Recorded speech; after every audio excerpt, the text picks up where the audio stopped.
Good morning, good Chodesh to everybody. On the record? On the record. Okay. Before we start, we'd like to thank our host, Simcha Silverman, for hosting us this morning.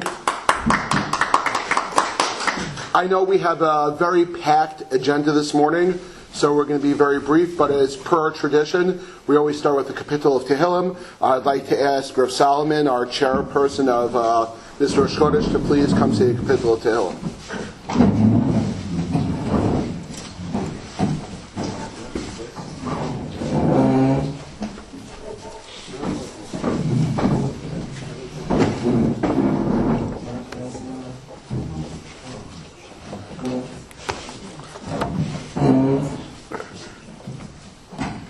Shira Malois Mimakim Zrichu Adonai Adonai Shim Bakar Tiat Zechu Kashiva Tokol Technino Imavoinoi Teshmaria Adonai Miyamoin Kim Choslichu Laman Tivulai Kivi Adonai Kif Nafshi Vudvulai Hoy Halti Nafshi Adonai Mishem Labaika Shem Labaika Kach is all the children Mechesed Bahabai Moshe. He gives us Yeshua and Makala when I saw.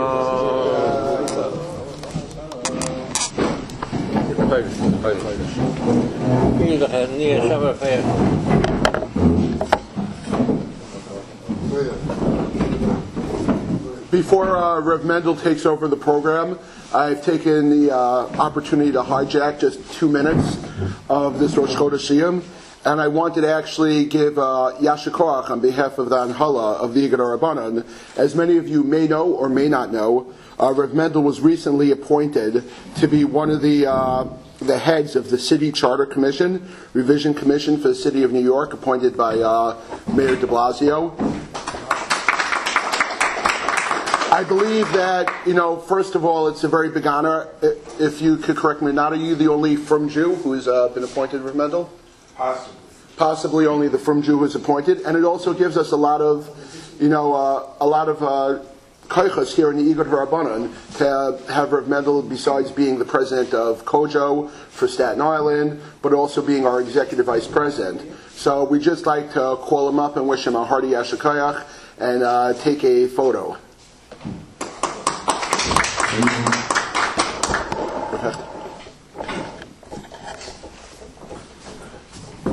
Mendel, you go in the middle.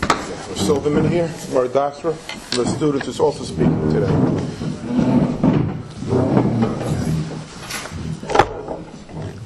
So you're in charge. Everyone smile. We're happy about your appointment. Okay. I wish you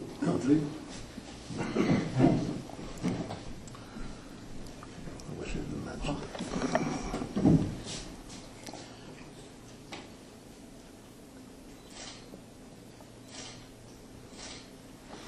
Thank you. Rabbi Schmerler, Chodesh. Thank you, Silverman. We begin with Poischim B'Chvay Rachsanya. We thank the Chashiv Maradasra, the Chashiv Achaber of Igud HaRabbonim, Harav Again, Simcha Silverman, for opening up this wonderful shul for our Rosh Chodesh Iyar conference in Seudah. Eitz Chaim is a shul which I believe predates, or from the original establishment of the Frum community in Flatbush. It might be close to 90 years old as an organization. As I told Rav Silverman, to a student, I asked him, did he ever see the main sanctuary, the main shul? You walk into the main shul, it's a gorgeous shul. It looks like from the shtetl of Europe, somewhere in Poland or Russia or Lithuania or Hungary. A beautiful shul with Eshes Nashim upstairs, a beautiful gallery. And when you look around the shul, you can picture the Jewish history, the kaisel of these, the Beis HaKnesset, Beis HaMedrash, and the Limud Torah that came out of the shul. There's a big schus to be here today from the founding organizations of Yiddishkeit of the Flatbush Jewish community. So thank you, Rav Silverman. Rabbi Schmerler mentioned the Charter Commission. And I want to mention an interesting idea that hit me on the Charter Commission.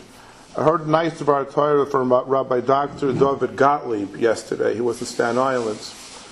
And Rabbi Gottlieb posed an interesting question. He came on 70 or 70. They sent from Eretz Yisrael, sent the Rabbanim to North America. He posed an interesting question. We know that Nadav Avihu Nebuch would nifter because of Eish Zara, as the Torah HaKadosh says. Rashi HaKadosh comes over and defines the derech pshat, some of the reasons, the offenses. One reason he gave was Shaisa Yayin. Another reason that he gave was a Moira Halacha B'fnei Rabban. But the obvious question is, if it says Eish Zara, why is there a need to Megala what they did? It's enough to say Eish Zara. So I saw from Heilig Yidin, it says the definition of Eish Zara to define what type of Eish Zara to avoid and to be careful of. It's a Beispiel. For an example, a policeman gives somebody a ticket.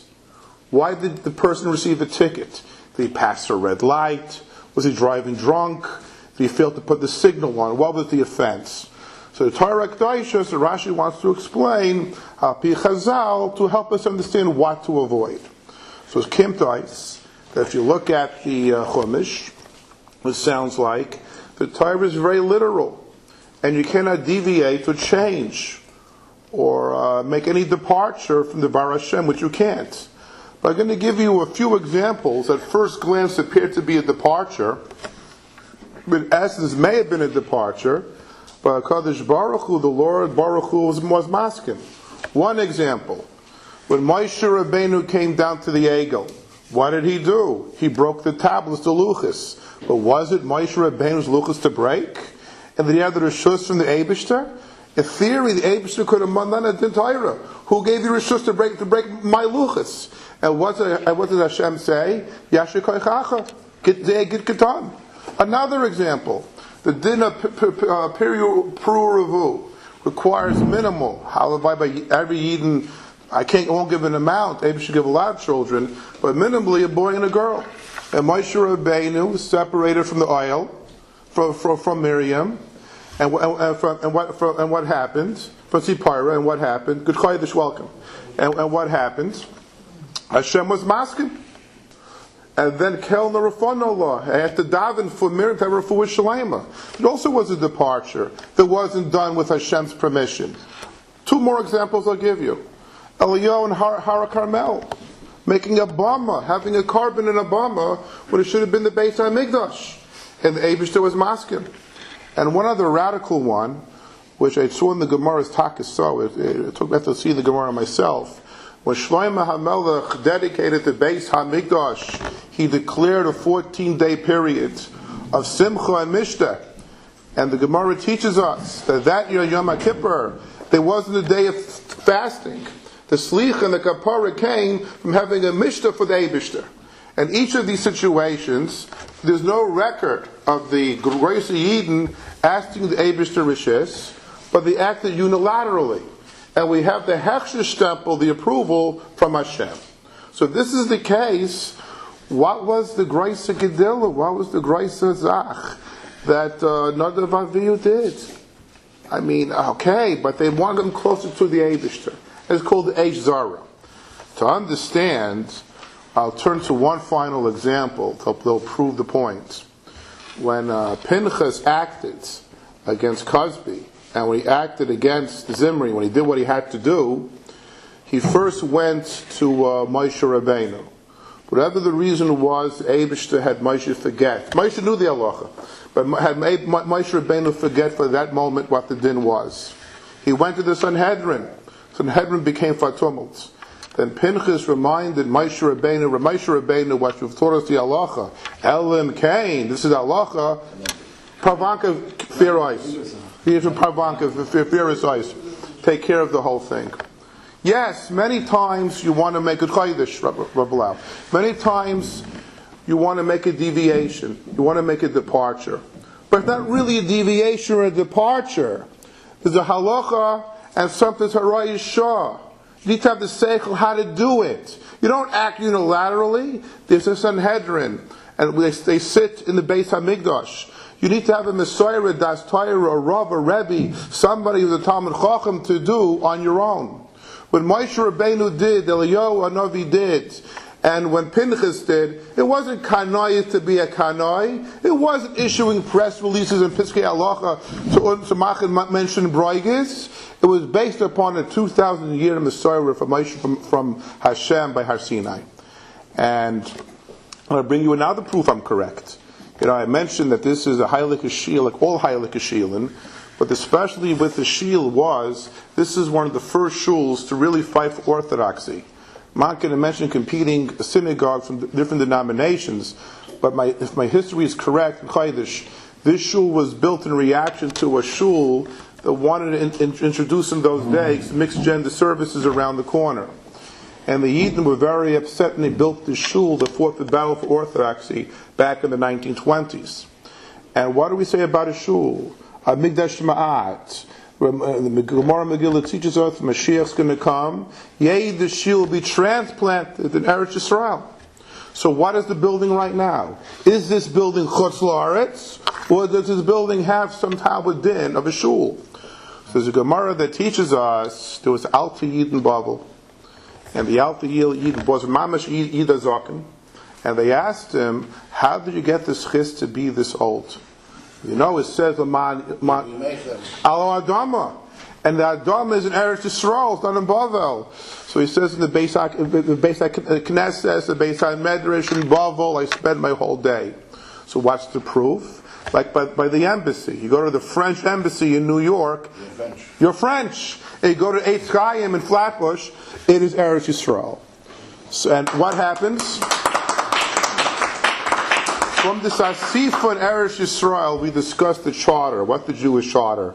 It's not the mayor's committee. That's not the real charter. The charter is the Torah. And the beautiful thing with Igud HaRabbonim is, we're not here to cause problems. We're here to clarify. There's lots of controversy of a couple of piskei halacha. We're not here to make machloikis. No Rav Hecht. Rav Hecht's father is Zechon Levracha, Rav Hagoin, Rebbe Rav Avram Hecht. And the founding of Igud, Rabbi Rabbinical, with our long-standing members, maybe from day one, that the goal here is to unite and not to act like mavericks and to perform. And that's the most important lesson we gleaned from last week's reading. Also want to welcome our student, one of our new Chashuva members, our students. The Chodesh is an accomplished Talmud Chacham, and I have to say it for the record, and a very big editor. He is a Yedei English, Yedei Lashon Kodesh, and Yedei Halacha. And it's a big kuvit for us to have you by us. And we'll soon shortly hear a wonderful shir he has to say. So the Seudah is going to be, we're going to have, you have a baricht? Baricht. We have also Rav Moshe Weiner, who, by the way, the phone calls I've received, Erev Yom Tov from all over, how happy they were. They were able to hear the schutz for Igud HaRabbonim, and Rav Weiner did this for us in Beis Hillel last Chodesh on the Hilchos Pesach, and that entire seminar is entire any time was very heartwarming. He'll be giving us a presentation. Then after Rav Weiner, we're going to have Rav Katz. Then we're going to have Rav Student. We're going to conclude with Rav Hecht, and then with the group photo. So without any further delay, Rav Weiner, please.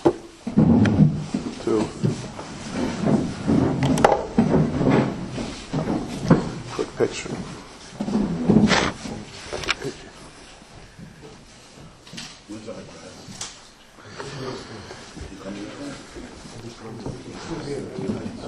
Good Chodesh, Rosh Rabbonim, Rav Silverman.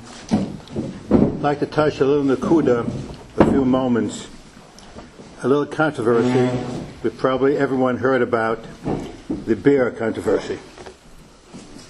We know beer is chametz. We make a bracha, beer chametz, beer chametz, beer chametz. The problem is, if the distributor of this beer was a Yid, and he did not sell his chametz. Shal chametz comes out chametz of lava Pesach. This problem of Manhattan Brewery, one of the largest in the country, is owned by a Yid who's not Shem Shabbos. His parents were survivors from Auschwitz. He was born in the DP camps. But for Yiddishkeit were concerned, he had no shach of Yiddishkeit. For many years, the major organization tried to speak to him to sell a chametz. Nothing but pile. This year, Baruch Hashem, it was sold by the OK, the Kalman Weinfeld.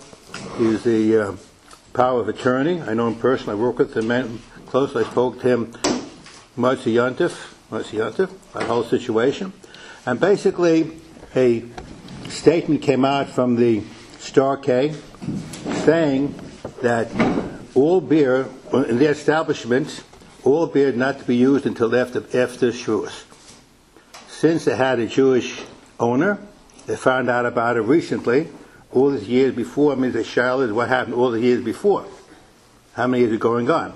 But in is right now this year, and they hold that there's no heter to use the beer. I spoke to Rabbi Weinfeld from the OK, who made the Mechira, and it's a whole story. He had to do, he's a Baal Shechassid, he went to Rebbe's caver. I have the letter here. I have the letter here. We have that? Go to Common Light Rifle, send me the letter. No, I spoke in person. Oh, just send it. I spoke in person. And Baruch Hashem, he was poil to sell chametz. Not only he didn't sell chametz, he sold the whole business. He became the power of attorney of the whole business, which means not only the chametz, but the whole business. And this machlokes in the poskim, whether such a mechira helps, even though that the balabas sells the chametz during Pesach, whether mechira or not helps. This is a tshuva for Rav Moshe, Chelik Aleph, and Igud Moshe. And he quotes, even though the mechira is a good mechira, even though he may sell, Jewish balabas may sell chametz on Pesach, nevertheless, mechira, good mechira. It also Divrei Chaim hold the same way. Divrei Chaim. You have to sell it before Pesach, even though he uses it. That's right. Sell before Pesach. Of course, he can't sell it. He can't sell it on Pesach, before Pesach. And the also the Braish, Yaakov, also the Mata such mechira. So this is the Saklas Rabbonim got on the bandwagon. Also, it came out that they should not use the beer till after Shavuos. Any beer. This is a pshat that comes out like this. The average person in America drinks about 2.5 gallons of beer a month. Average American. Yidden, I mean, much less, whatever it is. And then Seudah is Shalom Zochas, especially Shalom Zochas. So I heard, I checked it out, that in Williamsburg and Borough Park, people were using beer during this past week. So basically, is the controversial is if you hold that such a mechira is chal or not. The OU also has a server from a Soloveitchik Zatzal that not to accept such a mechira, and the Star K also, the Saklas Rabbonim also. But the halacha, you want to hold out like Moshe Zatzal, that there's 100% mechira, and I see personally, I do not see any who wanted to be makel, did mokum to be makel on that. So basically, any other shalos for this question will be able to answer. Thank you so much. Thank you, Ravina.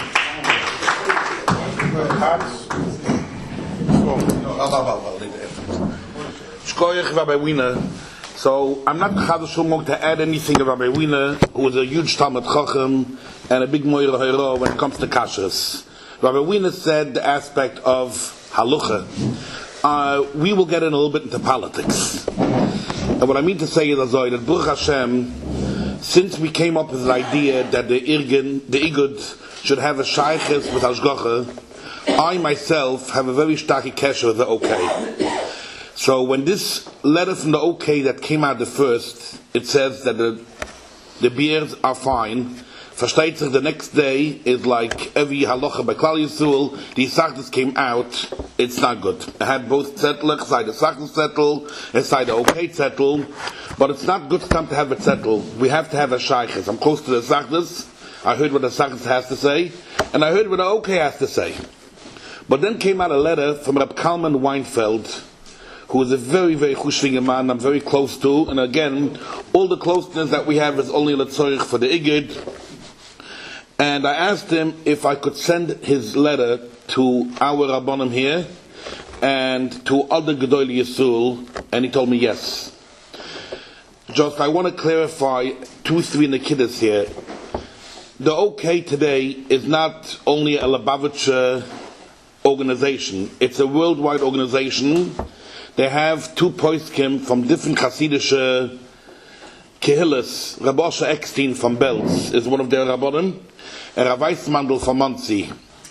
And even though the OK does not move away from the Mesorah, from the Balatanya, from the Shulchan Aruch Harav, but in Kozeh, they have an ear to listen to all Kehillas HaKodesh, and they want to please all Kehillas HaKodesh.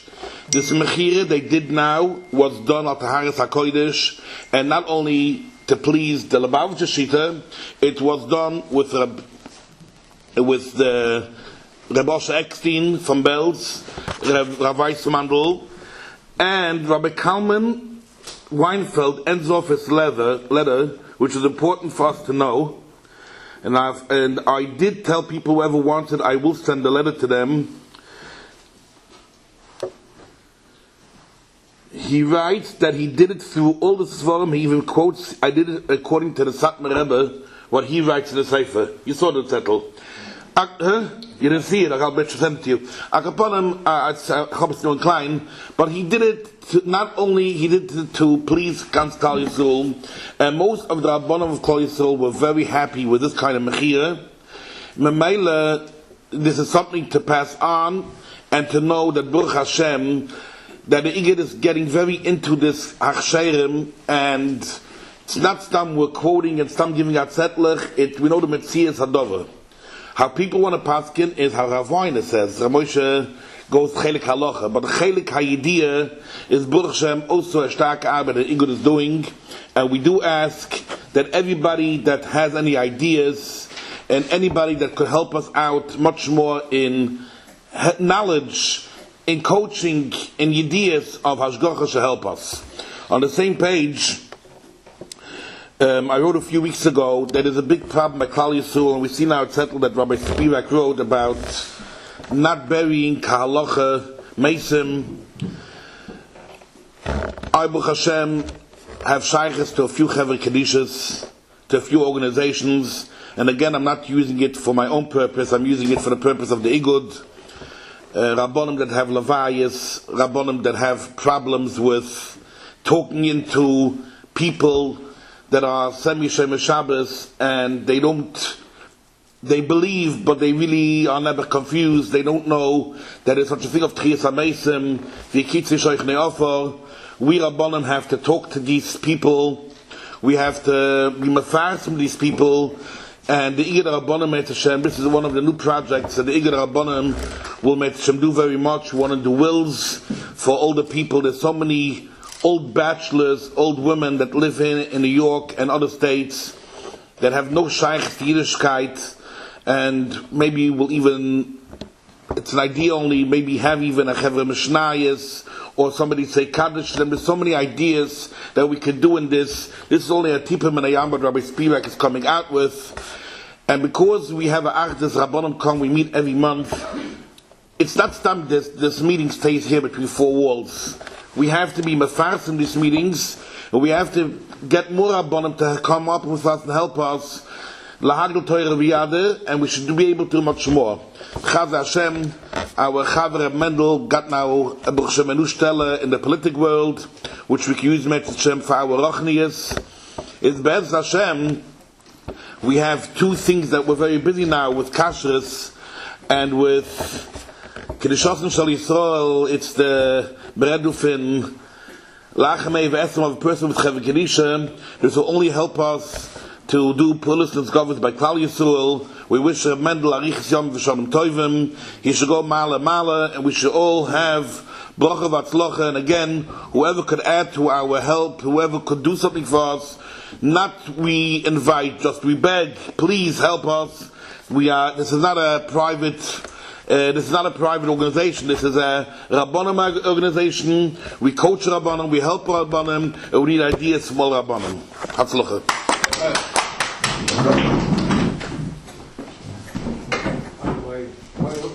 Silverman?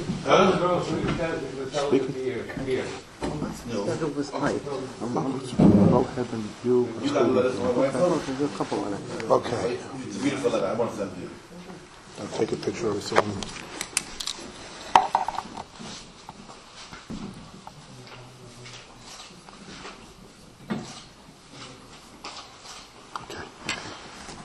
Silverman, please. Good morning. Mishakayach to everybody for being here. It's really an honor for our shul, Congregation Eitz Chaim HaFlapish, to be able to host such an event. As Mendy mentioned, it's somewhat of a historic shul. We're, approaching our centennial, our 100 years, and like you said, the reason the shul was built is our standards that we still hold on to and still maintain. It's a beautiful building, but the people are even more beautiful. And I'm happy today to have with me two of my chavrusas, Menachem Meltzer, Rabbi Sklar, are here with us from the shul today, so we're glad that they're here and be able to join us. And as Ramendi said, if you haven't seen the shul, please do take a chance, look inside to the main shul. It's a beautiful shul, and the shul is also always available. It's a very large building, a very large shul. During the week we have a school here, as you can see throughout the room. It's not affiliated with our shul, they use our building, but there are many hours of the day and weekends that the building is empty, and such events as this and perhaps others, communal events, we're open to hear about. So thank you so much for being here. I don't have a whole share. We want to hear from our guest speaker, who I'm looking forward to hearing from. But what I did think was if I could throw out just a few points that will maybe give the Rabbanim something to use over this month of Iyar and reduce some of your preparation time, so then the time that I spoke was hopefully well used. I just want to add to the cremation point. It was good for me to be able to see the psak that came out so beautifully written. I spend most of the weekday hours in a hospital, and that comes up quite often. Cremation, verse burial. Just one thing that a family one time told me that stuck with me. And thank God there are so many resources in the community that if there's a reason why the person chooses cremation, financial, nobody will visit, some of those reasons, our community already has resources for that. So there's Hebrew Free, there's Chesed Shalemes, there are organizations that will easily help alleviate any of those reasons. But a family one time told me as follows. He told me that my father wants to be cremated because all of his relatives were cremated, and how could he have a different end than his relatives? So we come to meet a family, and sometimes people say, the Nazis cremated, how can we? To some families that's a counterproductive argument. On the contrary, they're thinking, well, if all my relatives were cremated, how could I not? And it's something that's obviously difficult to reason with, to argue with. This is, they call it in the hospital world, survivor's guilt. It's something that the person walked around with for 50 years, 60 years. How could my father have gone this way and I'm not going to go this way? So it's just something that's an ongoing discussion with people. And to just bear in mind, as I'm not sure if this was mentioned in the psak, that Shalom Aleichem of Klass, my dear uncle, I think we wish him a double mazel tov today. He's coming from a bris and route to a chasana, so it's an honor to have him. I think it's also something important to bear in mind, something that Rabbi Zon one time mentioned to me, that the spectrum between what we would call a full Jewish burial, which means in a Jewish cemetery, with a tahara, with a full Chaver Kadisha, and to cremation is a huge spectrum. And somebody doesn't have to be either A or Z. So of course a Rav has to have his standard and what type of levaya he'll be involved with, no question. I'm not advocating any time lowering one's standards, but just bear in mind that if there's a family that's adamant that it's either I be buried in my suit or I be cremated, that's a good time to call your local Chaver Kadisha or to call Rabbi Zon and to be able to see where it is that you can be able to work together with that family, that it doesn't have to be an all or nothing. There are people that want to be buried maybe even in a non-sectarian cemetery. And if we're adamant that no, it's either a Jewish cemetery or I as a congregational, a hospital rabbi or whoever I may be, otherwise can't be involved with you, so then maybe, that's also an opportune time to speak with somebody in the field and to try and get some guidance on that. A few pointers on the month of Iyar, and like I said, it's not a share. We want to hear from the guest speaker. It's a few tidbits. If somebody could use it during the month and it alleviates your preparation time, then it would have been time well spent. So firstly, the month of Iyar, I think, is a month of Achdus for Klal Yisrael. It's a month that regardless of where you are, which side of the camp, on which holidays should be celebrated and which shouldn't, Iyar has something for you. This week, we recognize Eretz Yisrael, and we give Hakar Satova to the land of Eretz Yisrael, marking 70 years. There's Lag BaOmer, if you're more of a certain camp, and there's Pesach Sheni, which is of biblical origin that everybody could relate to it. So it's a Yom Tif that has something for everybody. It's the only month that the entire month we count Sfira in. Every Nisan we count part, Sivan we count part, but Iyar it's a month that we count the entire month. And it's also the only month which, regardless of what your minig is with regard to Avela Sfira, Iyar has Avela Sfira. So Nisan, some people don't observe anything. We start Rosh Chodesh. And Sivan, if you held the first half, then you also don't have anything. But Iyar is a month of everything. And I think with that, hopefully portray, demonstration, manifestation of Achdus, then we could try to rectify whatever the words Shalom Nagu Kavod Zeba Zeh means. And through that, then hopefully come to the very famous acronym of Iyar, Ani Hashem Rofecha, and see that in everybody's life, Bez Hashem. It's the month, not the only month, but where Hashem turns something bitter to sweet. Mara took place on Rosh Chodesh Iyar. So it's a time period where, depending which community you live, the community is still feeling something that was supposed to be sweet, the Yom Tif of Pesach, that had unfortunately a sad or even a bitter element. But we talk about Mara, where Hashem took a situation that was bitter, turned it into sweet. The census began on Rosh Chodesh Iyar, the count of Klal Yisrael. That's always something that we could speak about Seudah Rosh. The count lifts up everybody. There weren't approximate numbers, 500,000, but it was down to the individual, because each and every individual matters and each and every individual counts. The construction of the first and second Beis HaMikdash began on Rosh Chodesh Iyar. Also a point, we always could talk about the Geula, about the building of the Beis HaMikdash. That began Rosh Chodesh Iyar as well. And just three more small points that perhaps we could use throughout the month. Pesach Sheni, I know a lot of people speak about it gives us a second chance. I try sometimes to use it more as the Lama Nigara, and look at what a person can accomplish if they have a desire. Yes, perhaps there would have been a Pesach Sheni. We don't necessarily believe that a person was mechadish something or introduced something into the Torah, but if you just read the psukim, it came as a claim. Why should we lose out? Moshe Rabbeinu got back to them, and it's Pesach Sheni. When a person has a desire for something, they could accomplish so much. And then we have in this week's Parsha, Parshas Tazriah, begins with Bris Milah. And I think this is a vart you keep it in your pocket. You could use it at a bris, at a shalom zachar, at a kiddush, and what's becoming a little bit more prevalent at a simcha tabat. Also, it could work. Rav Pam says, he quotes from Rabbi Yaakov Kamenetsky, the very famous halacha, that a child shouldn't nurse from a wet nurse that isn't Jewish. The Ramah brings the halacha. And the Gra says, the Vilna Gaon says, where do we learn such a halacha from? We learn it from Moshe Rabbeinu. Moshe Rabbeinu was on the banks of the river. Miriam saw Basir take him, and Miriam said, should I go get somebody from the Jewish nurses to nurse him, because otherwise he won't lactate, he won't take the milk. So Gra says on the Ramah that that's where we learn this halacha. So asks Rabbi Yaakov, quoted by Rav Pam, that it was Moshe Rabbeinu. Me, I'm not a Moshe Rabbeinu, so I'll take a little non-kosher milk as an infant. Anyway, it's not non-kosher. It's the mother ate non-kosher and then produced the milk. That's not a Moshe Rabbeinu.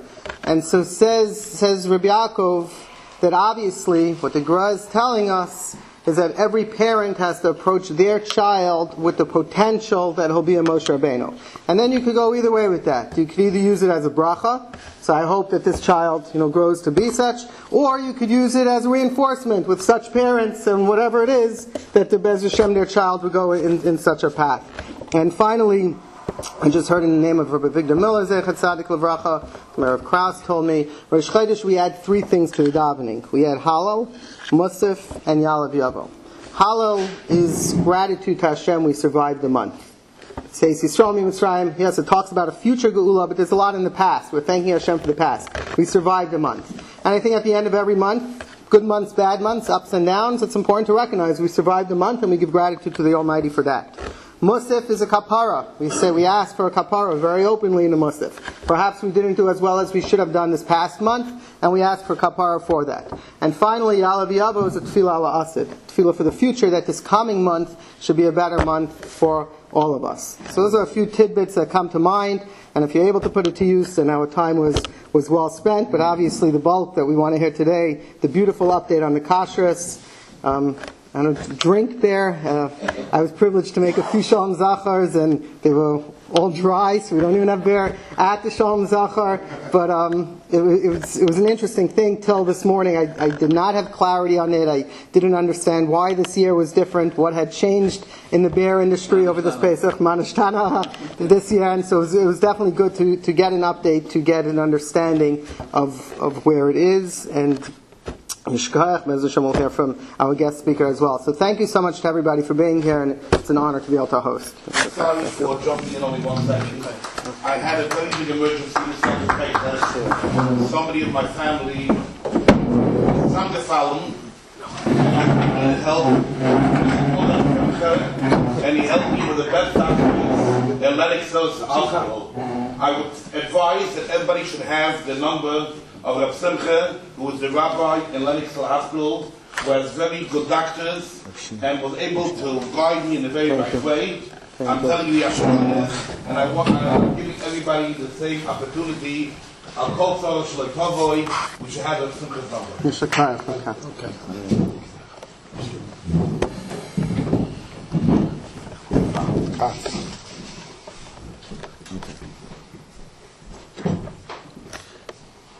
You could smile. Everybody had a beer. Except me. Time on. Put the timer on. Okay. Students, stay where you are. Oh. Yeah, maybe you give a class for students. Okay. Just very short because I have to read. Just very short. Anyone mention the name? Second. It was mentioned. Okay. So I want to again wish a special mazel tov to a Yid who has come to a position that will affect all of us in the city, and in effect, all Yisrael.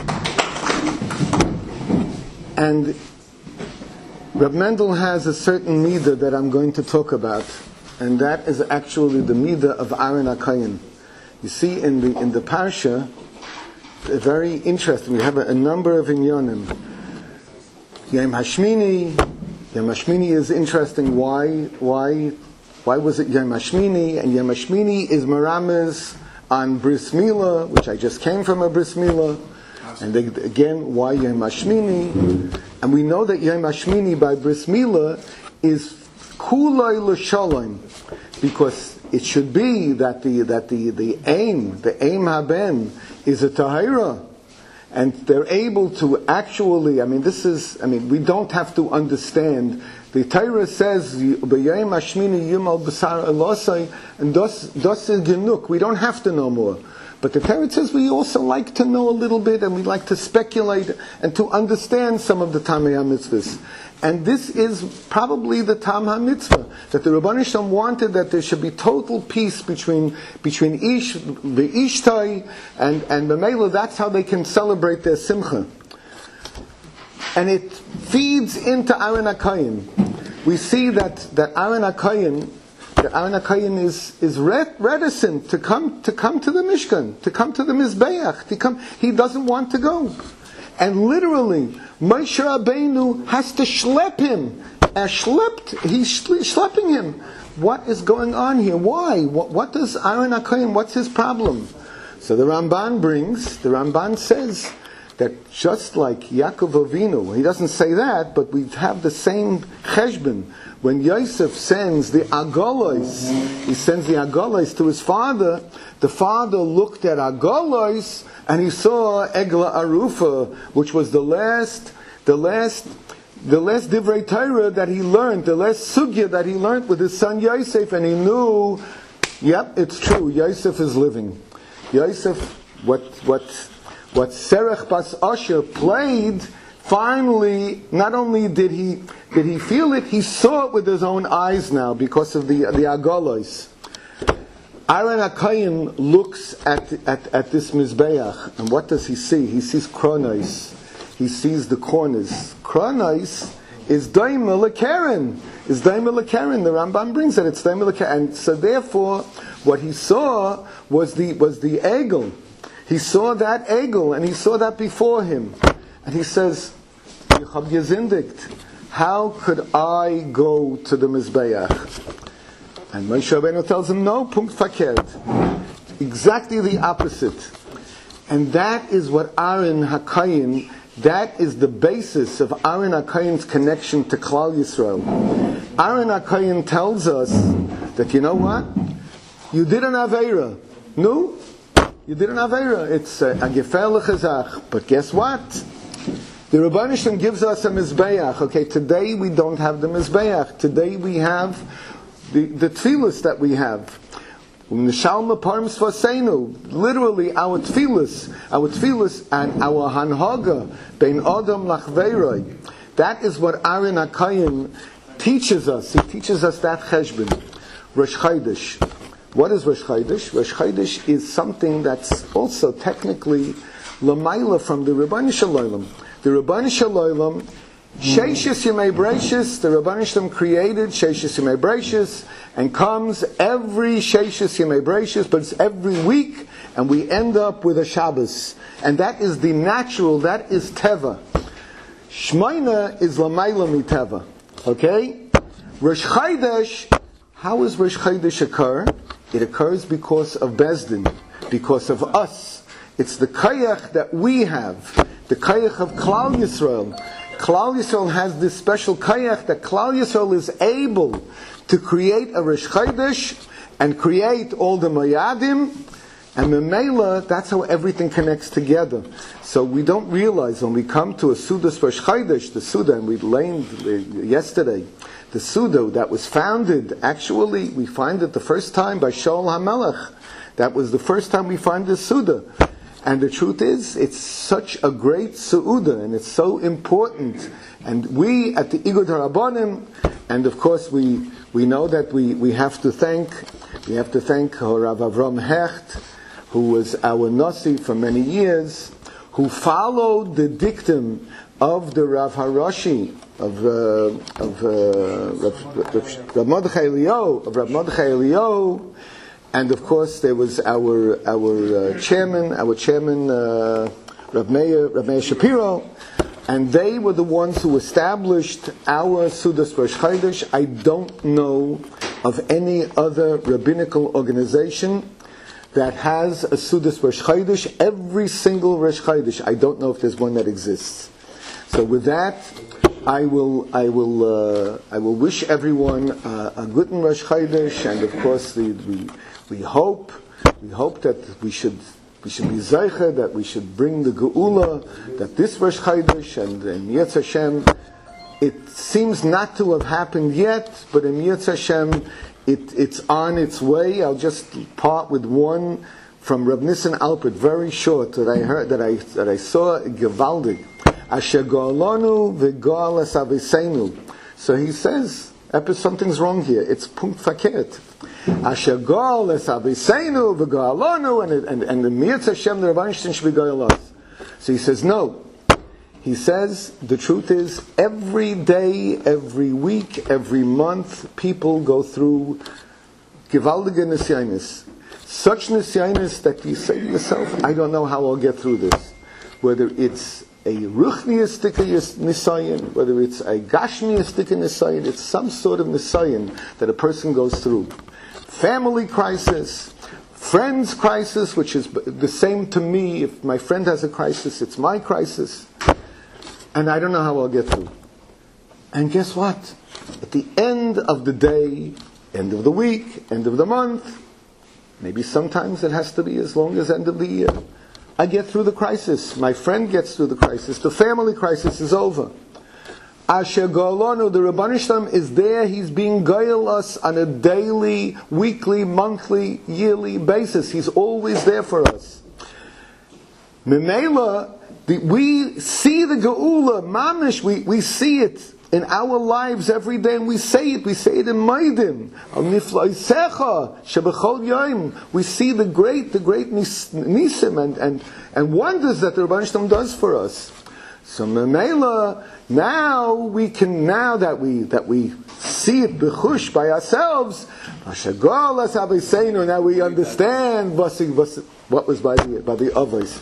Okay, in Yetz Hashem. Not the future. Yeah, in Yetz Hashem, yeah. Double mazel tov. I'll stay for a little while. I want to hear a little bit of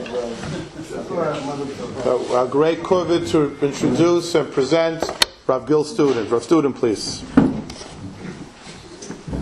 On the ground. Yom or other.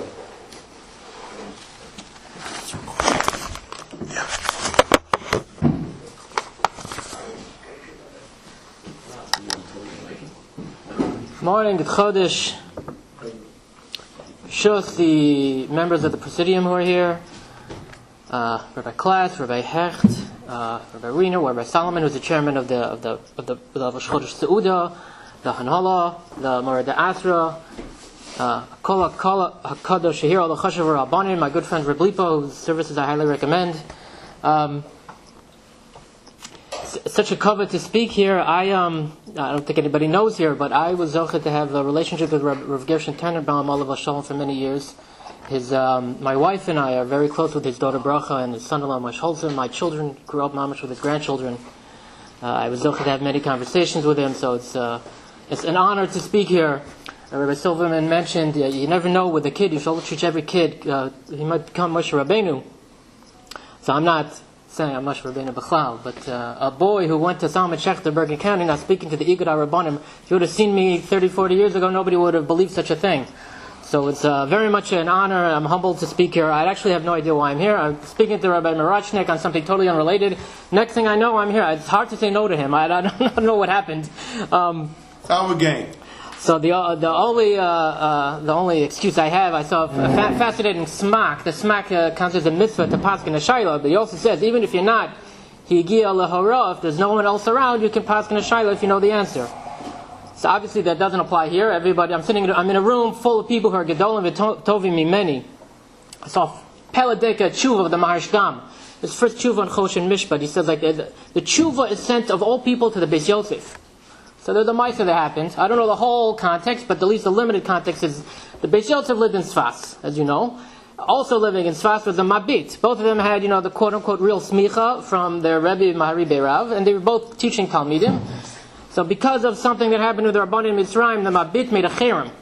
No one is allowed to paskin under the age of 40. And this very much bothered the Beis Yosef because he has Talmidim and is holding back his Talmidim from paskening. I don't have proof this is related, but who else lived in Sfas at that time? Who was the Beis Yosef Mechutin and was nifted at the age of 38, before 40? Yes. The Arizal. He, according to the Mabit's Cherem, he was not allowed to paskin. So the Beis Yosef sent out shilos to various Gedolim, wrote his own tshuva. What to do with this? So he got shuvas from the Radbaz. I think the Radbaz was living in Sfas also. He lived in Sfas the last 20 years of his life. I think he was there. He was Marie Kirkus and the Maharshtam. So the Maharshtam, but generally they said it's mutter to paskin.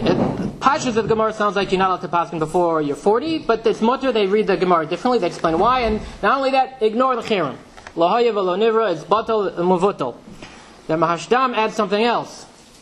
He says not only that, Bizman Hazeh, again 1500s. Bizman Hazeh is different than Zman Talmud. In the Zman Talmud, Torah Sheba'al Peh was Be'al Peh. But in those days, everything we know is from the Sfarim. So as long as you're Higia, so this is important for everybody in Klal Yisrael to know. You have to be Higia L'Hora just to understand the Sfarim. But once you're Higia L'Hora and you learn from the Sfarim, you could paskin regardless of whether you're 40 above or below, whether it's Bifnei Rabbo or not Bifnei Rabbo. He says, he said that because it's not you paskening, it's the Sfarim that are paskening. So everything I'm saying now, first of all, I'm not paskening, but everything that I'm saying is not me, it's the Sfarim. So maybe I can make it come out interesting, maybe not. But that's my only hitznatzlus for speaking here in front of this Chashiva Olam. I want to go back to the Smak. The Smak, fascinating. He has mitzvah kufhei is mitzvah to lilmod Torah. Mitzvah kuvav is a mitzvah lelamed Torah. Lilmod or lelamed. Mitzvah kuf yud aleph is to paskin a shayla. Or laharas is b'nei Yisrael. So apparently, according to the Smak, there's a separate mitzvah of Horav to give guidance, to teach people how to live al pi dvar Hashem. That is separate from the mitzvah to teach Torah. The Gemara in Avodah Zarah and Seudah, that darshans on the pasuk, ki rabim chalolim hipila, because many corpses were felled. Hipila, Rashi says, a lashon nefel, a stillborn who would never have the opportunity to grow. Says the Gemara, that's someone shelo higia lahora umara. He's not worthy yet, but he's still passing. So that's not allowed. But the pasuk continues, va'atzumim kol harugei, very numerous of all the people who were killed. So atzumim, Rashi says, lashon atzum is closed. You are higia lahara, but you're closed. You don't paskin. That's not allowed. So the Nimukei Yosef in the beginning of Echad Dinei Mamonos, fourth parak in Sanhedrin. So he says a momcha who paskins and makes a mistake. Dine Mamanos, he's Mechayev one person to pay another, and it was a mistake, so he's Pater Mila Shalom. Why?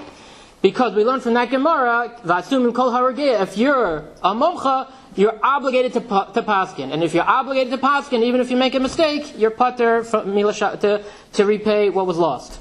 So the Nimuki Yosef learns there's a chiyuv to paskin from this pasuk, from this drasha of someone who's higiyah lahara. There's a mitzvah of hara. Rabbi Kiva Eger in the Hakdama to his Chuvas. So he didn't write the Hakdama. His son wrote the Hakdama, but his son included in the Hakdama a few letters that his father, Rabbi Kiva Eger, sent him. So Rabbi Kiva Eger, of course, was one of he was honor of Mikola, though I'm extremely humble. He said, who am I to paskin? But I'm higiyah lahara. So I think from this Gemara I have a chiyuv. So he was mechamed to the Nimuki Yosef that if you're a chacham and you know the halacha and you understand the klalim and the background, so you're obligated to paskin a shayla. Moshe Feinstein quotes this in the Hakdama to Igud Moshe as well. There's another way to look at it though. Around the year Tuf Reish, 1840, so in the Ottoman Empire was ready to collapse because of its form of taxation. It was basically using a feudal form of taxation where there are tax farmers who would collect the taxes from the villages and the cities, keep a healthy percentage for themselves, and give the rest to the government. And it wasn't work. It was a very old form of taxation. They wanted to convert to a modern form of taxation. And of course, whenever you have any conversion like that, it creates mamish chaos, and it was a total balagan. Eventually, it worked, and the Ottoman Empire lasted for another 70 years or so, 70, 80 years. So in the city of Izmir, the Jewish community had a problem. They had, number one, the community's tax burden to the government, and number two, they had to uphold their own mosdis. They had to pay the anim, they had to pay the rabbanim, the dayanim, they had to take care of the almanos and the yasomim, and there just wasn't enough money. So what they ended up doing was the kehillah would borrow from the rich people, in order to, and they accumulated debt, substantial debt over the years to the rich balabatim, and eventually the rich balabatim said, "We've got to start paying that back." So the leaders of the Kehillah instituted a new tax, the tax on kosher meat, not a new tax, but the tax on kosher meat. They decided, which was 10 coins, they quadrupled to 40 coins. So who does that affect? That affects everybody who eats meat. So even if you're a poor person with a large family, or you're a rich person with a small family, so fine, rich people might eat a little bit more meat, but if you have 10 kids compared to 2 kids, so it affects the poor people very much. So in order to make sure that the tax was paid, the leaders of the Kehillah they coerced all the Rabbonim to sign on. And included in the signature was, I will not tell anybody that this is Keneged Halacha. So what are the Rabbanim supposed to do? What could they do? They had no choice. So here's what they did. They sent a modah, a declaration to all the Batei Din around the Mediterranean saying, no way, we don't agree with this whatsoever. We're being forced to sign. They're Moshe Medah, to Eretz Yisrael, to Constantinople, to all over the place. So Reb Chaim Palachi, who was a Gaon living in Izmir at the time, he wasn't one of the Ziknei HaRabbonim, but he was so chashuv that he led the charge against the tax. So immediately the tax went into effect. The poor people refused to pay any tax, so the Kehillah lost money on it rather than making more money. Instead of getting the 10 coins, instead of 40 coins, they used to get 10, now they get 0 coins. So there was a whole tax revolt. 3 years later, it led to a crisis, and Reb Chaim Palachi led the charge to a fair tax, where we take care of our anim, we take care of the yisomos, we take care of the almanos, and it was all done ka'alacha. So one of the proofs he had, so what happens when Rabbanim do something like that? Everybody screams politics, someone's getting smeared, so he wrote a whole tshuva trying to explain the whole maisa. And he gave one of his proofs that the original tax was fake was as follows, was false, was batal mevutal, was as follows. The Rabbanim were forced to sign that they will not paskin keneged the tax. And Reb Chaim Palachi says, well, that's keneged halacha. If a Rav thinks it's keneged, the tax is keneged halacha, he is obligated to paskin. How do we know? How do we know, he says? So he quotes the Gemara in Kiddushin. V'shinatem levanecha, v'shinatem shetehei divrei Torah chadudim beficha. They should be sharp. You should know it on your fingertips. Shim yishalcha adam davar al tegamdim. If someone asks you a question, you immediately answer. So that's how we know a Rav is obligated to paskin a shayla if anyone asks. Because if they ask you, you have to answer immediately. So according to Reb Chaim Palachi, it's not a special din of Horah, it's a din of teaching Torah. We're obligated. V'shinamtem levanecha, elu talmidecha. Everybody. We're obligated to teach Torah to everybody. So if someone asks you of Shiloh, you're obligated to paskin me din Talmud Torah. So according to the Smak, it's a special din of Horah, and according to Reb Chaim Palachi, it's a din of Talmud Torah. So let's explore what this means and some implications. So there's one of the Lamites Melachos in Melabin. You're not allowed to clean clothes. So the Mishnah and the Gemara discuss that not only scrubbing clothes is also, but even if you just soak clothing, most kinds of clothing, not leather, most kinds of clothing, if you soak it, that's also considered cleaning it. So if you go in the river and you're wearing your clothes, so if it's clean water, your clothes become clean. If it's dirty water, so that's not Melabin. So Shriyaso Zei Kibuso. If you soak something, that's considered cleaning it. So they had a shiloh in medieval France. So you're holding a baby soils your clothing. What are you allowed to do on Shabbos to say a bracha, to daven? So the Ri was not sure, so he asked the women. So the women told him his stomach was his mother, his wife, his cousins, his aunts, or something. They told him what his uncle said. His uncle was Rabbeinu Tam. So Rabbeinu Tam said, a woman is allowed to wash her hands, and then dry it on her clothes, and the soil goes away. The Ri thought we should be machmir. He thought that you're intentional, so you're not supposed to. But he had a shiloh, and he asked the women what to do. Okay, so the Drisha, Yeshua Falk Katz, so he wrote a commentary on the Torah, the Drisha and the Prisha, and his son wrote the Hakdama to the Drisha. He talks about his father's Klolei Horah, and then he talks a little bit about his mother. His mother, he says, was a Baki in Hilchos Nida, and all the halachas of women, almost like a rabbi, he says. And there were two halachas that she always told a lot of women about lighting candles on Yom Tov. Number one, she said, you should always light the candles when Yom Tov begins. You shouldn't wait till your husband comes home from shul and light it then, because it really isn't covered Yom Tov. You should light it as early as possible on Yom Tov, so that when they come home, the table is set, the candles are light, it's beautiful. Number two, she said, when you light candles on Yom Tov, it's different than lighting candles on Shabbos. Shabbos, first you light, you cover your eyes, you say the bracha, because a woman, when the minute she says the bracha, she's Mekabel Shabbos, and then she's not allowed to light the candles. But on Yom Tov, there's no such thing. You're allowed to light a candle from an existing flame. So she said on Yom Tov, first you say the bracha, then you light the candle. So the Magen Avram, when he quotes this, he says, first of all, it's not true. Low plug, and every time you light the candles with a Shabbos or Yom Tov, you light first and say the bracha after. And then he adds a little dig. He says, Ein chachma leisha. So the Dagel Mervava, the Noda B'Yehuda, so in his commentary on Shulchan Aruch, the Dagel Mervava, he disagrees with the Magen Avram. He says, what do you mean, low plug?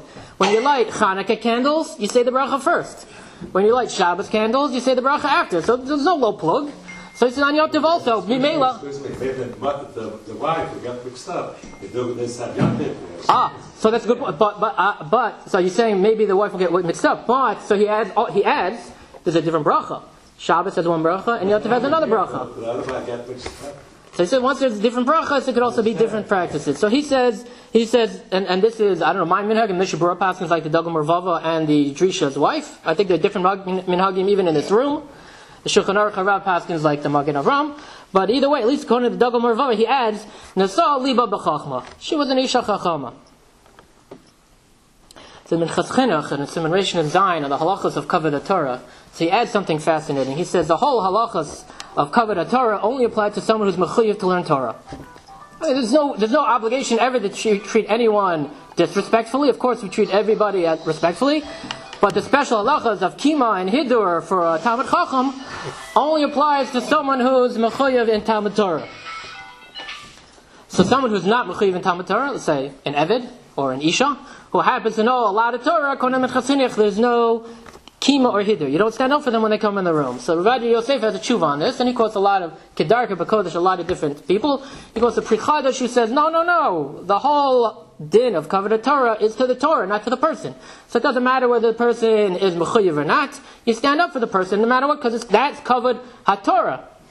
And there's a middle position, we mentioned Rav Mordechai Eliyahu. So he quotes from the Arizal, who says, Isha Yira Belev. So Rav Mordechai Eliyahu, the way he understands it is that, yes, you show kavod to a woman who is learned, but the kavod has to be believed. So there's no kima and hider to stand up, but you should still show or act with extra respect to a woman who is a chachama. So, of course, I'm not in any way, anyone who understands with a little nuance what I'm saying is I'm not in any way disagreeing with the psak of the Bezdin of the Igud HaRabbonim against women rabbis. That's fakert what I'm saying. If you don't understand that, you don't understand what I'm saying. But there is such a concept of an Isha who's a Chachama. And so the question I have is, if she is, or she knows the halacha, like the Drisha's wife, if someone asks her a shaila, is she obligated to paskin the shaila?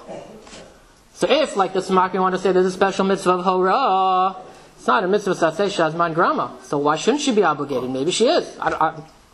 She should ask someone who knows. I don't know.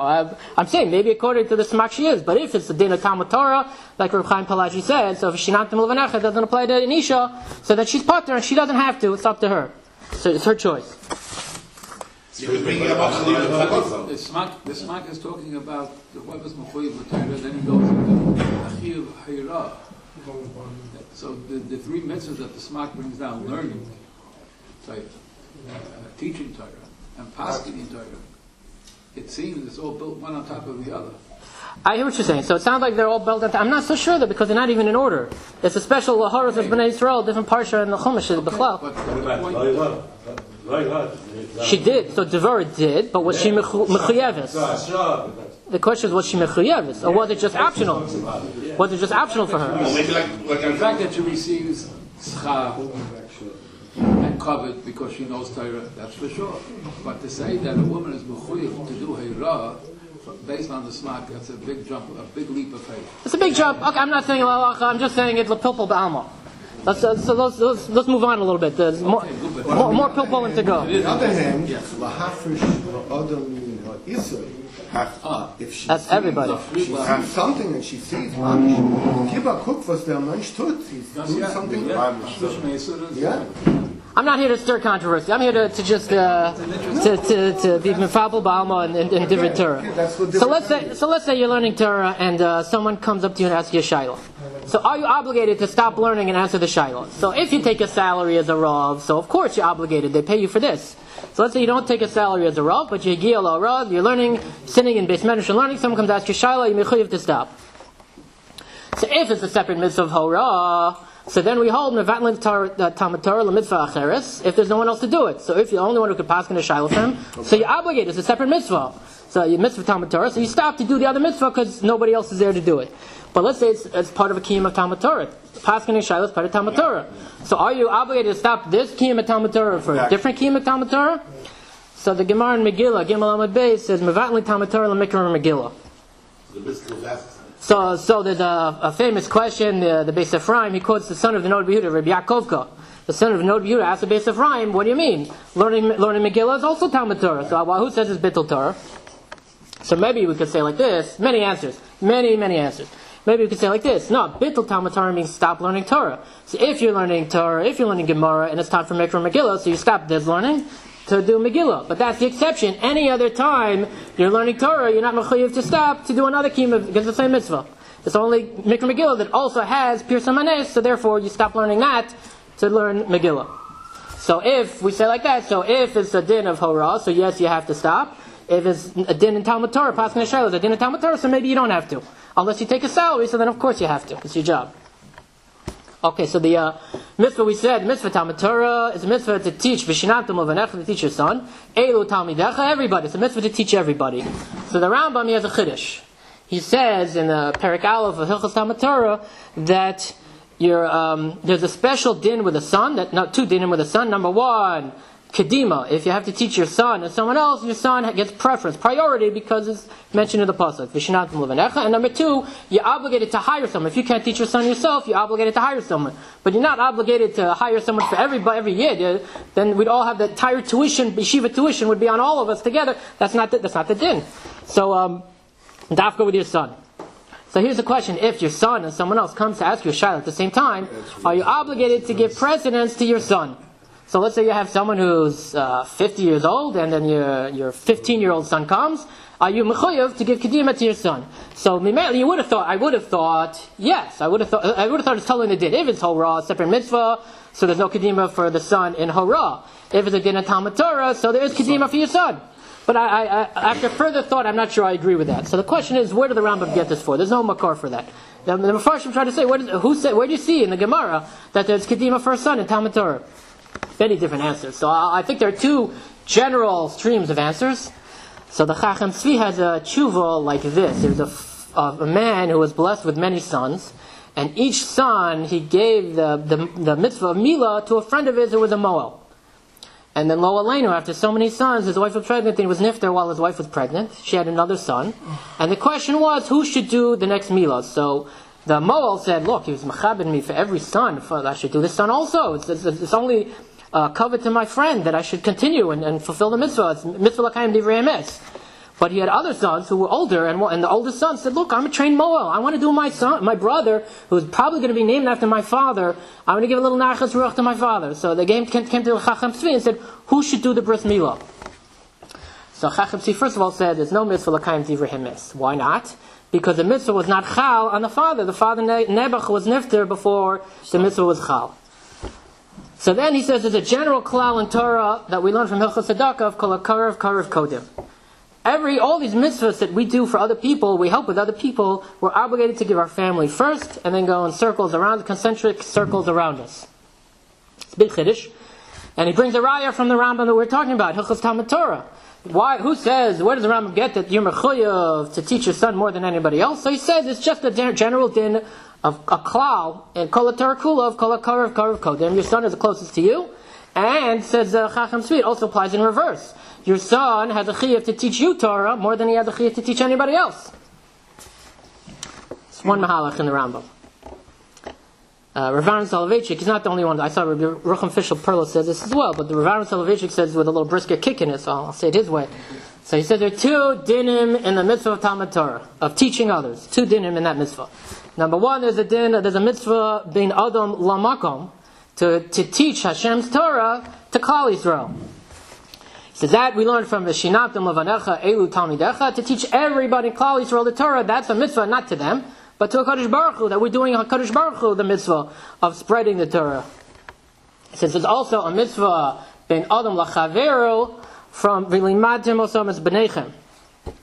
That's a chiyuv from one person to another that only applies to your son. We don't have V'limadtem osam es b'neichem elu talmidechem. No, that's not such a drasha. Dafka to your son, you have a chiyuv bein Adam lo chavero that also comes with financial obligations. So that's why only for your son are you obligated to hire someone to teach, because that's the only place where you have a mitzvah bein Adam lo chavero. Everyone else is a mitzvah bein Adam lo makom. So let's go back to the Chacham Tzvi's shaila. Let's go back to our original question. So according to the Chacham Tzvi, if your son or someone else comes to ask you a shaila, so kol hakarev kodim is a general klal. That even applies to the mitzvah of Talmud Torah and Horah. No matter what, you ask your son first. He's your primary obligation. He's closest to you. Regardless of whether it's Horah or Talmud Torah, no matter what, he gets kedima. But according to Rav Aaron Soloveitchik, so if it's a mitzvah of Horah, so who says your son gets kedima? If it's a mitzvah of Talmud Torah, so where do we learn from Talmud Torah that mechuyev to paskin a shayla v'shinantam shetehei divrei Torah chadunim beficha? That's the mitzvah of bein adam lamakom. So the chiyuv to paskin a shayla is from the mitzvah of bein adam lamakom, and therefore your son doesn't get kedima on that either. So according to the Chacham Tzvi, no matter what, the son gets kedima. I'm suggesting, and I'm also suggesting according to Rav Aaron Soloveitchik, according to whether it's a mitzvah horah or mitzvah Talmud Torah, no matter what, your son does not get kedima. How did he paskin with the bris? Who should be the moil? The brother. The brother should be. The brother. The brother should be, because he's a karev. There's no mitzvah l'kayim divrei emes, and then therefore the mitzvah of milah goes a kol karev kodem, and the brother is closer. According to Minyan HaMitzvahs for the Rambam, Dibor Rambam v'limatam levanecha, it's one mitzvah. The same thing as kibbut avaim. Avaim is one mitzvah. That means if a person respects his father and not his mother, he doesn't accomplish anything. So if a person learns and he doesn't teach, it means he has half a mitzvah. Very good. So according to me, because the Rambam in Minyan mitzvah doesn't put v'limatam, it's the same as thing. So then for anything that's v'limatam, it's the same thing as learning. It's one package. So v'dibartam is learning. V'shinatem levanecha is to teach also, and v'limadtem osam es b'neichem is also learning. Only levaneichem. If you teach other people, that's something. But when v'dibartam, it's not learning. It's one package. It's learning for yourself. Yes, Yes. Very good. Very good. So the Gemara in Gittin, Daf Samach Amud Beis, tells a halacha that none of us follow, and that's Dvarim Sheba'al Peh Yeta Rashai L'Omer B'Ksav. Torah Sheba'al Peh, you're not allowed to write down. So we all know that Chazal saw that Torah would be forgotten if we didn't write it down. Eis Lasos LaHashem Heferes Arasecha. So they wrote down the Mishnah, they wrote down the Gemara, and we continue writing down Torah Sheba'al Peh till now. So the Chasim Sofer and the last Tshuva in Orach Chaim, we talked about issues of history and methodology. It's a tshuva to the Maras Chayes, a very long tshuva, Siman Reish Ches. So he writes, Davka, it has to be Lashem. You have to do it Lashem Shamayim. If you write down Divrei Torah in order to get a good job, in order to impress people, so then you're violating the Isser. It has to be Davka Lashem Shamayim. So in this Hakdama to Yeredeya, and I apologize, I highly recommend reading the Hakdamas to Svarim, but I also recommend continuing beyond the Hakdama. But I'm quoting a lot of Hakdamas today. So the Chasim Sofer, his Hakdama to Yeredeya, he says, so again his son wrote the Hakdama, but he quotes a letter from the Chasim Sofer saying, I don't know why you want to publish my tshuvas. If anyone has a shayla, it should come to me, I'll tell him what I have to say. He says, I have no interest and there's no chiyuv to publish at all. There's no chiyuv to publish at all. So Yitzchak Zilberstein, in his Chashukei Chemed, on Sanhedrin Chav Daled, so he quotes the introduction. So there are two famous Dayanim brothers in Vilna, Reb Betzalel HaKohen and Reb Shlomo HaKohen. They're brothers. It's around the time of the publishing of the Vilna Shas. So they're Ha'aros in the back. You have the Cheshik Shlomo, which is Reb Shlomo HaKohen, and the Mari Kohen, which is Reb Betzalel HaKohen. So Reb Betzalel HaKohen has tshuvas called Reishis Bikurim. And in his Hakdama to the Reishis Bikurim, again, so Reb Zilberstein quotes, so he writes, so again he's trying to give it his snatzlutz, an apology for publishing, and he says, I have a chiyuv to publish my tshuvas. So I want to teaching by publishing my tshuvas. And so Rav Moshe Feinstein, in his Akdama to Dibros Moshe and Bava Metzia, so he goes even farther. He says it's a bigger kiyum of V'limatim Osam, because if I give a shir, so how many people show up on the Lower East Side? It depends. Maximum 1,000. If I publish a Dibros Moshe, so then I could get thousands of people. So if you publish it's actually a greater kiyum of teaching Torah by publishing your chidushim. Again, not like the Chasim Sofer. Excuse me, the Gemara Seudah is not known. The Gemara says, "I said Seudah b'chadais, zeh hakais tzom mastir lachem." The Gemara Seudah. So mastir lachem, maybe the shot is must have publicized, but the Yitzhak might be able to learn. Okay, beautiful. Seudah stuff known. Interesting. But in those days, I don't know if it was publishing or just writing your notes and sharing your notebook. Yeah, I know. Like when I was in yeshiva, so I took notes and people would come. I hear what you're saying. I think that's a very good raya for Rav Moshe. Some straight from going after his Rebbe, he said, I never forget anything. That's why he hardly ever wrote notes. He just put like that. So Rav Nosson Adler wouldn't write it down because the Dvar Shal Peh, he would never forget it, so he had no head to write it. Interesting. So here's the question: are you obligated to publish your psukim, so your chidushim? So if you write a tshuva that has chidushei Torah, good. But what if you're just doing psukim? So as we know, people who hang around, and Chaim Kanevsky like to publish forum of his one answer. Right, to ask him a question, they quickly write it down, and they publish a sefer with that one word or one sentence because he was very brief. So just psukim, no chidushim. Are you obligated or even allowed to publish that? Shlomo Aviner, so I don't know if you know Shlomo Aviner, he's in Yeshiva Ateret Yerushalayim in the Muslim quarter of the old city. He's a Rosh Yeshiva there. He has a separate cell phone on his desk that buzzes non-stop of people asking him shayla as a text message. He gets maybe 200 a day. And you see him, he answers the chip-chop really quick.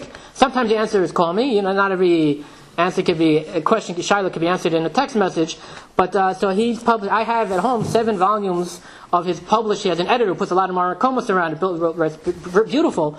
But his psukim are a text message. There's no chidushim in there. It's a very quick text message. I think there's an 8th volume already published. So is he mechuyev to publish that? So if you want to say RAA is a separate mitzvah, so if you want to say it's a mitzvah Talmud Torah, so it's even a psak with no tam, just a psak. Rav Moshe says this, Rav Shlomo Zalman says this, you do this, you follow that. So that is already a Talmud Torah. So maybe he's mechuyev based on Rav Moshe and the Reishis Bikurim to publish it. But if it's a separate mitzvah of Horah, so maybe it's not Talmud Torah. It's just this way or that way. So maybe there's no chiyuv. Excuse me, I go a step further. What about some pneumatic devices? You remember Simon Yeretei or Saranor and the Shas Yeah, you're allowed to publish it. So the mnemonic, so in the time when Torah Sheba'al Peh was Mamish Ba'al Peh, it helped. And even with Manazeh, there's actually a big mila to learn Gemara Ba'al Peh. It's not my place to tell people what to do, but I found it very helpful. Give me an example. Moshe says, Moshe, I read that as a soil marking. All right. Okay, it's a siman, Gemara Kufn Ches, Knei Chachma. Kufn Ches. Very nice. Yeah, Kufn Ches. Very nice. It's not even Yal Kigam, so Yal Kigam, it's a siman as well. There's some money you can make in Tzor Chayza, is Siman Tzadik Aleph, Torah Chaim, about the Gadol. Tzor Tzadik Aleph. No. Sarich Leizor, you need a belt. Very nice. Okay, good. This is that. I came to teach, but I'm learning so much. So Shlomo Aviner tells this question, this story about the Rabbi Yaakov Moshe Charlap. He was one of the Talmidim Muvhakim of Rav Kook. He was the Rosh Yeshiva Merkez Rav. Someone asked him a shayla, and he answered. So a few hours later, he called back the person who asked him, and he said, "Was that shayla l'maisa?" And the person said, "No, I was just curious what the halacha is." He says, "I could tell because I made a mistake. I didn't have that siyata dishmaya to paskin a shayla because it wasn't l'maisa. I mean, he made a mistake." So he says, "So there's nothing wrong with questions that are not l'maisa. We all need to know just in case."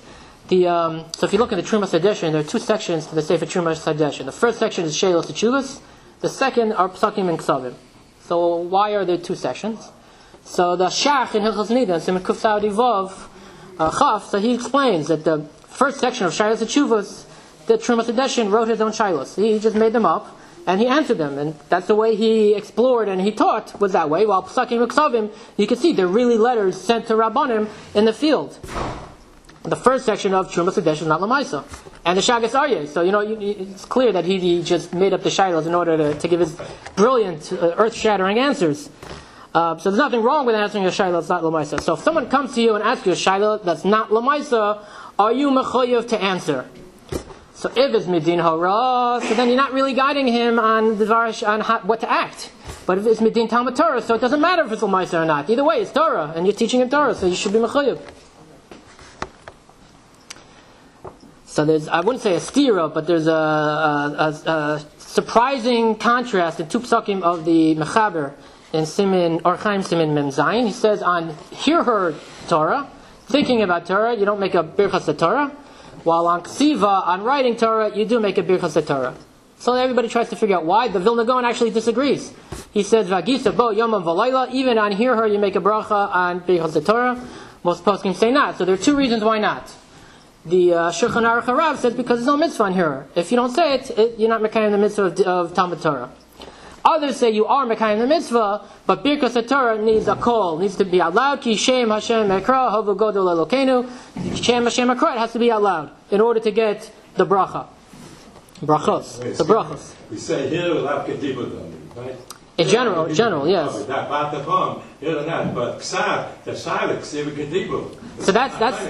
Shulchan Aruch Harav. That's the Shulchan Aruch Harav's mechalik, but other people say, but it says v'hagisa bo yomam, so v'hagisa is not out loud. So that's the raya again. So they're different shittas. I hear you. So then the question is, okay, so we know why you don't make a bracha on here, or why do you make a bracha on ksiva? So the Mishabura quotes two different opinions. One is you might read out loud, so just in case you make the bracha while for writing.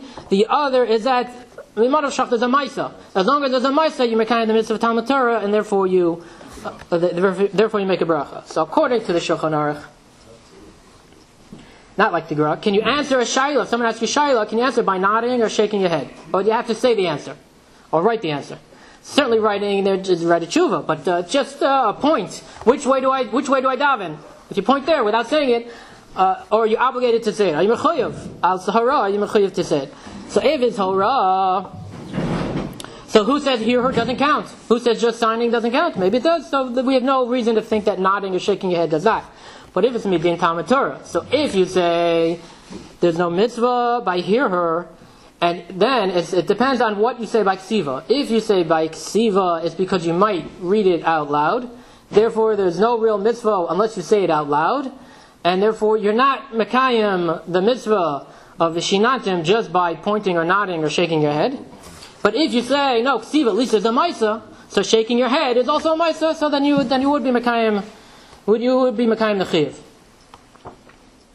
So the Peladika Yaakov Shimoni.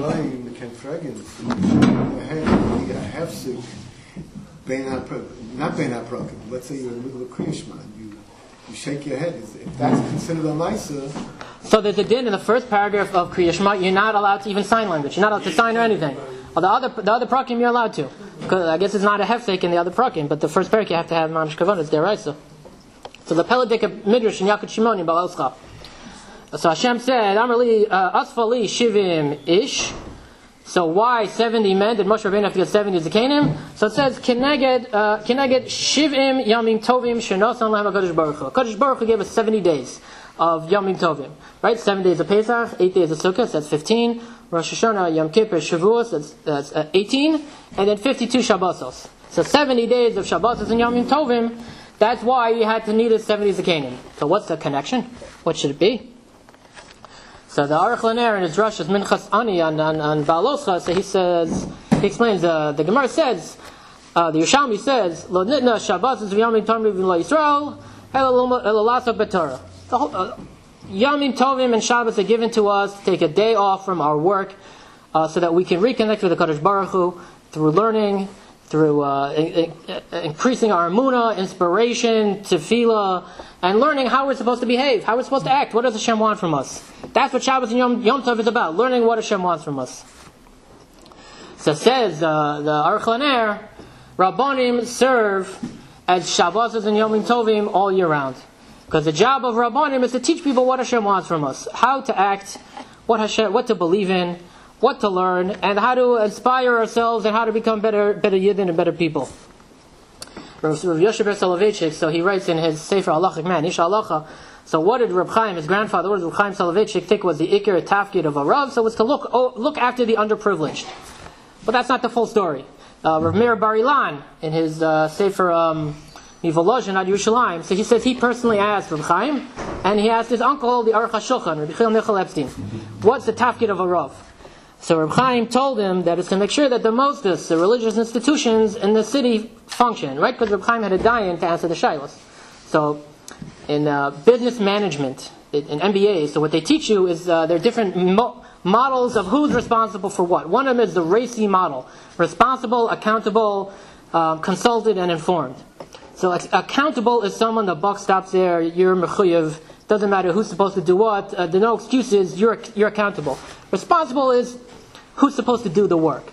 So the Rav is accountable for paskening the shaylos, but he could delegate it to an assistant rabbi, a dayan, the Rosh Yeshiva down the road. But in the end, the Merid Asra, he's accountable for making sure that there's hadracha for his community. The Aruch HaShulchan says the Iyar Tafkid of a Rav is to paskin shaylos and paskin dinei Torah, which is exactly what we're saying.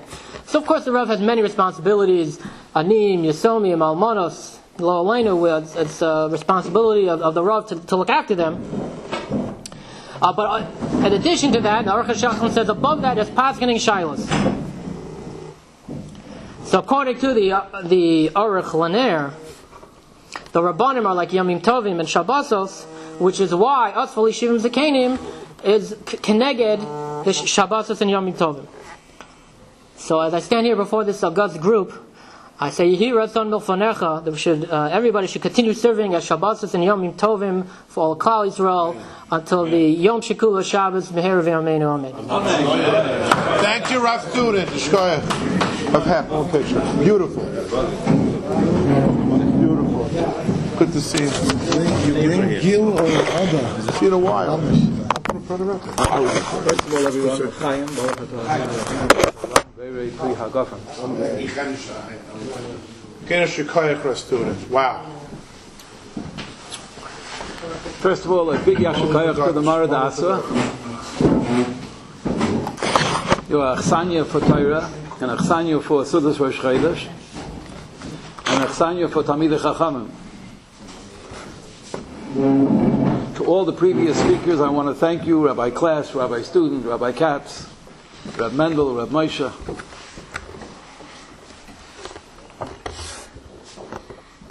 There are two brief items I'd like to share with you. One, Igud HaRabbonim has to start taking a leadership position in an area that we have no input. And that has to do with Yom HaShoah, Holocaust memorials, and so on. Why is this so important to us? Well, first of all, over 40% of American people know nothing about the Holocaust today. But I'm coming now from a different perspective. I'm coming from the perspective of New England, Connecticut. What are people observing and what are people noting? Holocaust, Holocaust, Holocaust. Say it again, Rahman al-Islam, Holocaust. You cannot raise a generation of new Jews if all they hear and all that's being promoted in their Jewish consciousness and Jewish content, Yom HaShoah, Kristallnacht, Holocaust, Yom HaZikaron. Now, I'm very sensitive to the fact that those who are survivors of the Holocaust or children of the Holocaust survivors, we all are somehow, some way, whether we're Ashkenaz or Sfarad, we have to remember, and we have to do our best that it should not be forgotten. But we have to start to modify the agenda of American Jewry.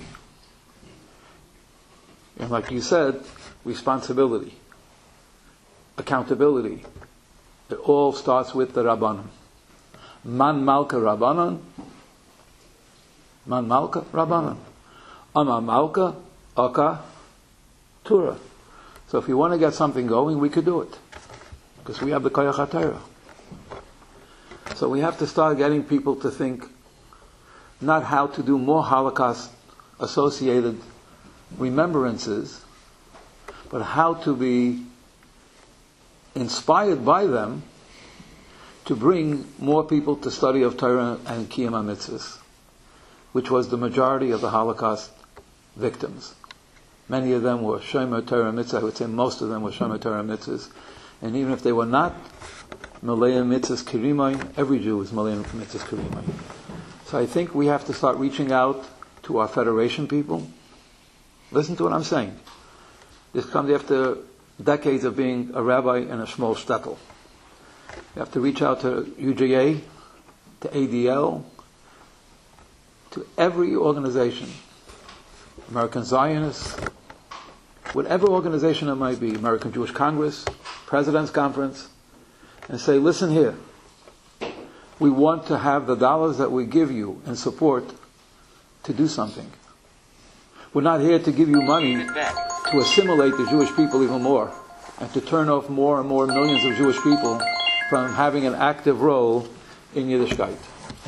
You cannot raise young people to embrace Yiddishkeit with the theme of victimization. That's point number one. I could talk about this for a very long time, but the hour is late. I want you to think about this. How, in conversations with people in leadership, yes, there should be some kind of a remembrance of the Torah mitzvahs that these people did.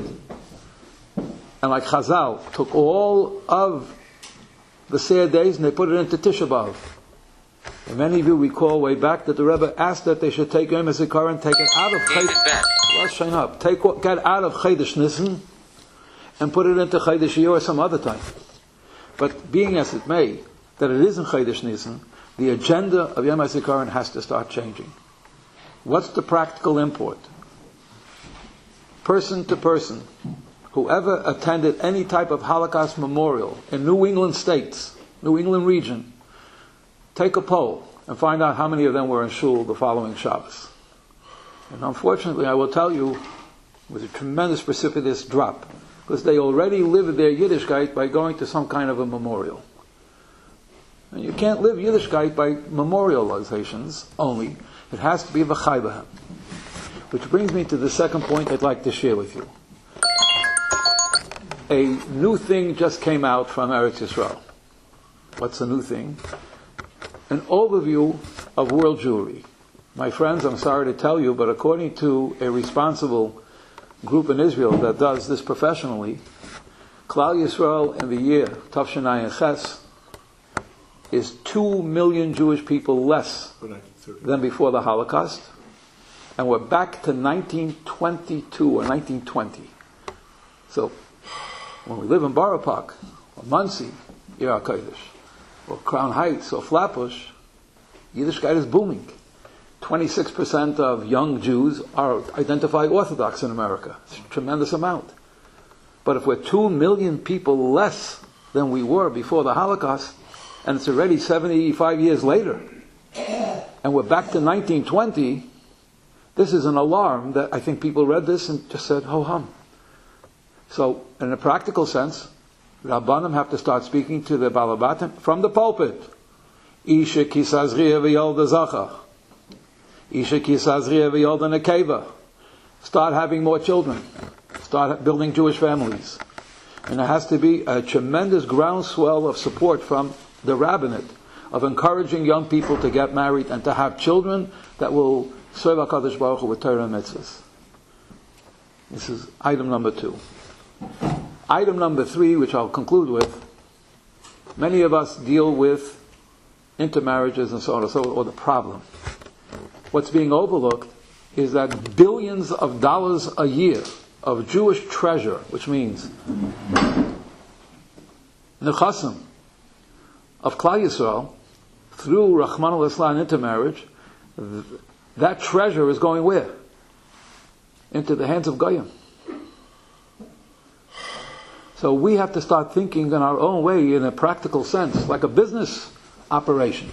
How much treasure of Yidden worked 50, 60, 70, 80 years to gather some money.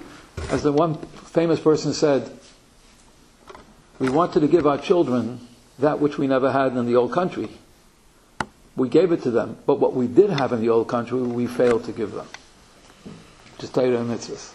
So what's happening now is you have incredible amount, billions of dollars a year probably, through intermarriage is being shunted into Umas Ha'olam instead of the other way around. So these are 3 perspectives I want you to think about on a broader level. And if anyone can do something in these 3 areas, I am your brother on this, and let's get to work, because I think these are very germane, very practical, and they make a lot of sense.